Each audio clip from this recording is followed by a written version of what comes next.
Davide. Piacere. Sono padre Leonard.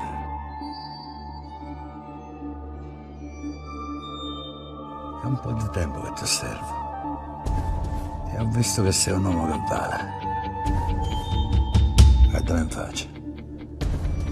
È stato presentato questa mattina il primo prodotto cinematografico realizzato dalla VF Film Production SRL, società di recente costituzione che nasce dalla fusione dell'esperienza del regista Carlo Fusco e dell'entusiasmo dell'imprenditore gerese Nunzio Vella, che intende scommettere sul territorio investendo nel cinema.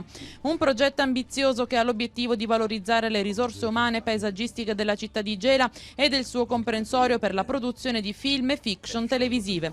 Il primo film prodotto dalla VF Production porta il titolo di Vento di Sicilia e vanta la partecipazione di grandi nomi del cinema internazionale come Danny Glover e Luigi Maria Burruano.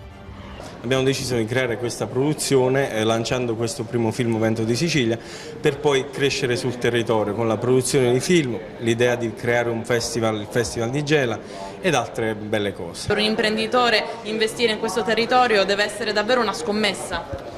Sì, è una scommessa che stiamo cercando di vincere. Questo entusiasmo del cinema ce l'ho avuto sempre da me. Oggi grazie a Carlo l'ho messo in opera che abbiamo creato questa società. Significa creare economia e visto le prospettive praticamente sono delle belle prospettive, un bel ritorno in termini economici. Ma anche di immagine forse per questa città. Immagine, perché se si vuole realizzare questo festival in realtà si crea un indotto tale non indifferente.